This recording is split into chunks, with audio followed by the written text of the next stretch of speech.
Hello divas, dudes, and dolls, I'm Caricature, and welcome back to my broke, busted, and bodacious little review show, Very Slay, where we go over each and every main stage runway look on Drag Race Espana Season 4. And what a runway we have today. Like always, I say this is like required viewing if you're watching Espana and you are not from Spain. You need to go watch Marta Mama's videos explaining all of the cultural references, all of the significant people in politics or in celebrity culture or just historical culture in general in Spain, Spanish culture, period. It adds so much context to the viewing experience, and I'm telling you, you will appreciate Drag Race Espana that much more if you watch her content. So go do it right now. I'm waiting. Are you pulling out like your phone or another tab or something? Hitting subscribe on her channel. Are we good? Did you do it? Okay, let's continue. When we dive into each and every one of these looks this week, if I think it met the brief, got the job done, but didn't blow me away, we give it an okay. If I adore it, we give it a slay. And if I think it is worth sending packing, we give it a nay. And it's all in efforts to find my weekly slay of the day, my favorite look of the episode. And whichever look holds that top spot will go head to head up against Vampiration's promo look as my current ranked slay of the season to battle it out for that top spot. Whichever look holds that top spot at the end of the season, I'm going to illustrate eventually. And sneak peeks of that illustration and any other slay of the season, any other art that I work on, etc., can be found over on my Patreon at any tier level. But if you want to just talk Drag Race episodes, period, and interact with the community, see my opinions on everything beyond just the runways, you can head on over to my Patreon and join as a free member in order to access those discussion posts. This runway, my god, you could not have picked a better theme in my opinion, because I love Baroque era things and I love Rococo fashion. And when you kind of smush them together because they're very inextricably linked, oh, I'm gonna be a fan. And I'm just going to tell you now, this runway, dare I say, is the best collective runway of the year. I would say it is the best collective runway of Drag Race, dare I say, period, in the history of any season ever of Drag Race. Like, I'm so glad I decided to review this season, because imagine had I had to just sit there and not fawn over these looks. This is one of like the most impeccably constructed groups of looks, I think, ever in Drag Race, realistically, in terms of the garments and the concepts. So I do have some critiques for a few of them, but for the first time ever on Very Slay, I am just going to say this now. This week, I'm not going to go in and end each of my little reviews on these queens with where they place of those 3 different category rankings. Instead, I'm just going to give the cast preemptively a huge fucking slay, because everybody, and I truly mean everybody, gets a slay from me. Like, before we get into any of this, like, that's how good this runway is. When you see them all lined up in the wide shot before they start revealing results, it's magical, like it truly is. And it's only episode 2. Imagine the looks we're gonna get for the fucking finale. So if you wanna see all of those shenanigans, be sure to like, comment, and subscribe to me, Caricature. It's free and it's painless, so all the more reason to do it. Let's get into all of these looks now, start diving into this particularly exceptional runway. First up, we have Dita Dubois, who's giving us this Marie Antoinette cake moment. I love this color pink on her. Gorgeous, gorgeous color. The wig is great. I love all the floral details throughout it, and I think it's really well constructed. I do sort of agree. My one criticism I have with this is that it's not that original of a concept. It's something we have seen multiple times before. Marie Antoinette cake, you know, that's kind of the go-to when you think of a theme like this. I enjoyed this. I thought the structure was fun. I think the scale of this is really well done. It's well proportioned and it's well detailed. So it's a good concept executed at a high level. Next up, we have Angelita Leproversa, who is doing a look that's a reference to a building I can't remember as I'm recording this, because I'm recording this using the wide shot I mentioned earlier as the reference for these, so I'm not like watching it back to get all the details, but she's in reference to a building that houses parts and pieces from and of various saints. And so that's where like she has like these bone things going. She's got this kind of decayed head because it's almost like her head's been preserved on a pillow. The candle's fingers is crazy to me. The fact they're actual like wax fingies that are dripping on the runway and on fire. And then when she blows them out and she's got that smoke kind of flying around, it's really pretty. This is easily the best thing we've seen from her across the season, from promo to last episode. She did not have a high bar to clear for that, but she certainly did and then some. And this is the level I expect to see from her every week going forward. So I adored this. I thought the detailing was, again, incredibly immaculate.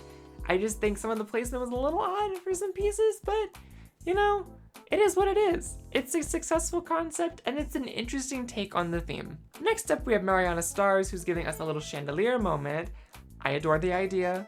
I love this makeup. It's wild. And I think this is also kind of around the time that Pat McGrath makeup trend was going viral, where she was using like the face mask concept to make everything like look really oily Vaseline and super, super shiny. It works for me here.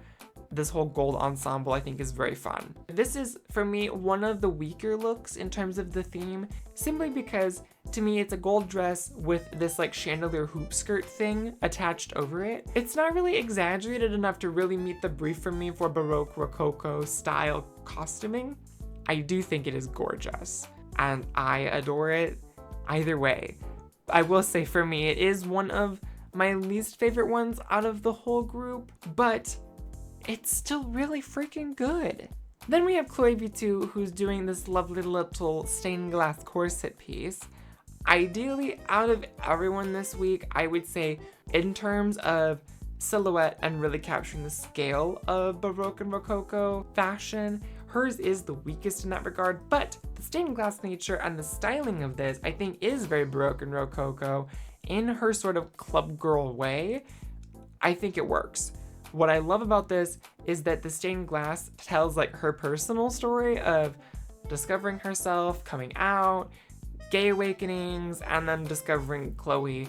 And you see that on the back of this corset piece. The detailing of this is something I would love to really like get up into in close to really appreciate.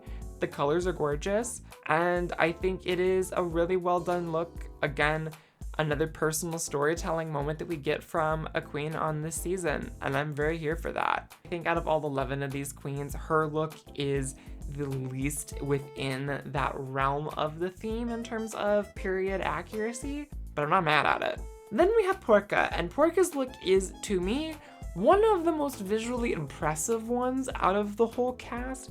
The headpiece, the fabric manipulation in that alone is incredible. I can only imagine how heavy this garment is too. It looks like it's probably about 30 to 40 pounds with all of that fabric. I love the color palette of it.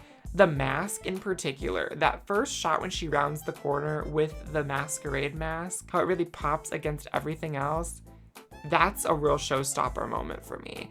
I was so blown away by it. If her talent show hadn't been so clearly the worst out of the entire group, I think this look could have saved her. Her performance was, the bottom two was so clear in the challenge that unfortunately the runner wasn't gonna save either one of them. But what a look to go out on, my God.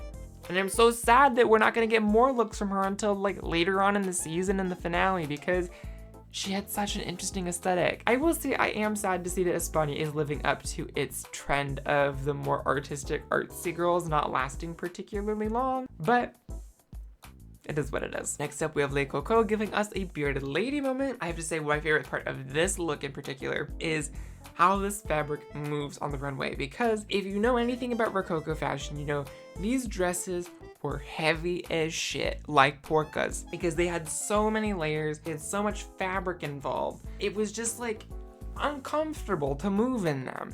And the fact that her fabric choice for this is so light and so bouncy and so airy, it's really well done. Really, really successful. I'm a big fan of it. So I think this is another strong look. I absolutely adore the makeup here too. At first I wasn't a big fan of it, but I've come back around because it leads into the sort of like painterly nature of the entire aesthetic of her look. It has this very brushy quality to it in a way that I think her dress, if you captured it artistically, would have that same very like quick, rapid little like delicate line work to it. I think it works. Then we have Vampirasian. Conceptually, I think this look is genius. I think it is one of the most fun ideas on this theme because it's so easy to do a ball gown.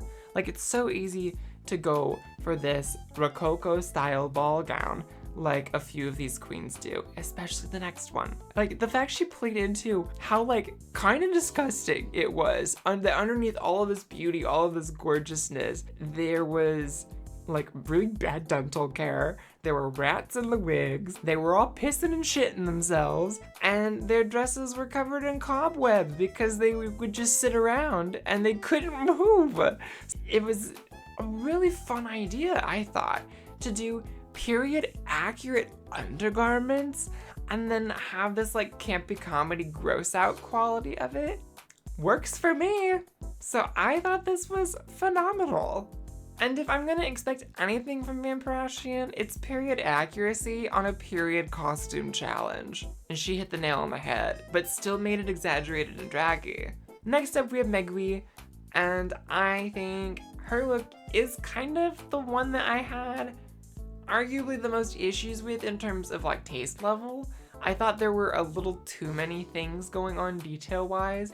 I know she was doing this whole furniture thing, but it kind of did feel like she was putting like every piece of furniture that she could think of in the kitchen sink in there. I wish the dress hit the floor.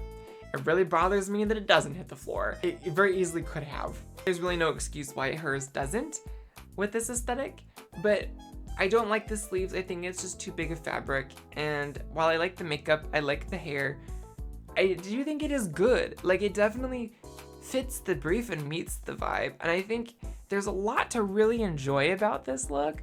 I say though, my biggest gripe, I do agree with Marta Mama on this, is that I don't really know who she is. It feels like her whole shtick is that she's a hot guy who does drag and can be a pretty woman, but she's a muscly woman. Underneath it all, she's the hot guy.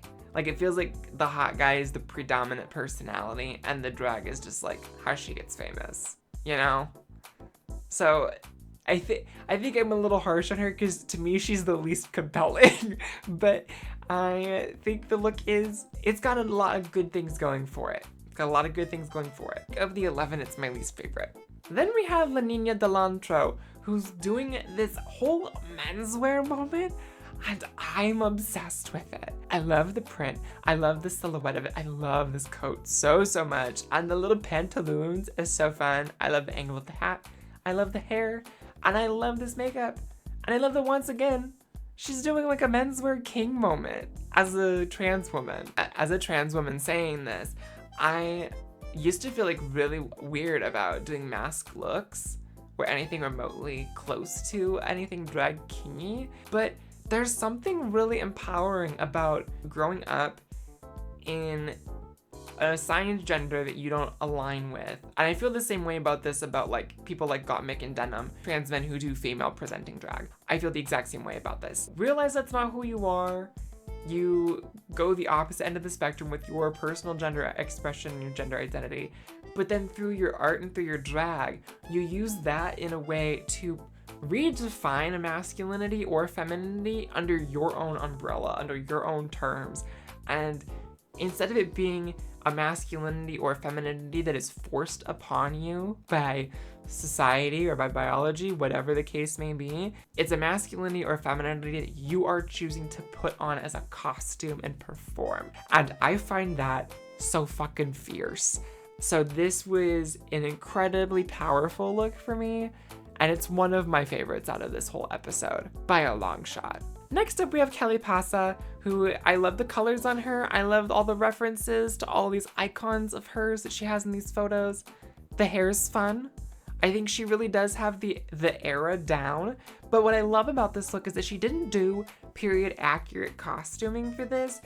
It still very much reads as Baroque Rococo. The pants situation that's or the skirt situation that's like girders with almost like these bell-bottom pants that are detached from the rest of the garment.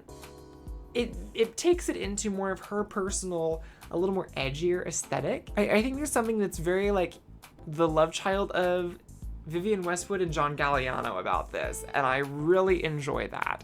So, successful look from me for Miss Pasa. And then lastly, we have Miss Christo.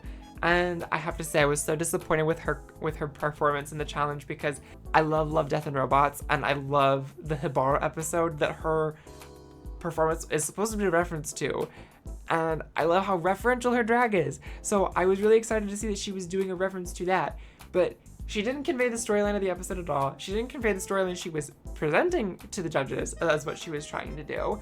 And the song choice made no sense for it. Like, that episode is about greed and lust and colonialism and being struck down over it, and also a statement on stripping indigenous folks within an area of their natural resources. I think you could have said so much in such a powerful way in a 1.5 minute performance with that idea, and she just didn't. And it was awkward as hell to watch, unfortunately.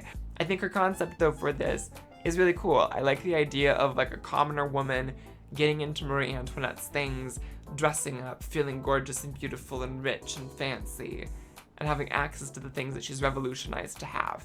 I don't get that from looking at the look. The only thing I get about this that has stuff to do with the French Revolution is the year. So that's my biggest critique, is that I feel like she's gone a little too cerebral with things this week, where you really have to explain both the performance and the look on the runway in order to understand either of them. And just based off of her vibe, I could see that becoming an issue for her, where she just thinks too much about what she's doing. But either way, it's still a gorgeous look, and I love me a carousel dress moment. I think the colors of this were gorgeous.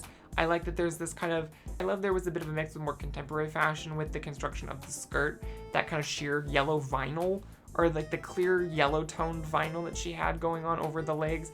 I thought was an interesting inclusion. Now, it's time to pick my slay of the day out of all of these, and like I said, all of these looks for me are slays. Like, truly, I love each and every one of them. Some more than others, that's for sure, but I thought they were all pretty good. Really, there were only a handful that I thought, that could have some tweaks, but it's still a successful look.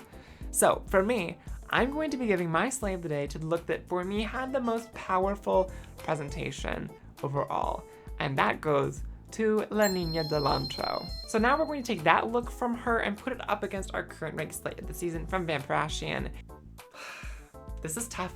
It's real tough, y'all, because I love both of these looks a lot and I want to draw them both. I have to say, with my aesthetic, what I like to draw, and what I can draw very successfully, La Niña's taken it. So, we have a new slay of the season, and next week we will find out which look will be going up against La Niña del Antro for that slay of the season top honor.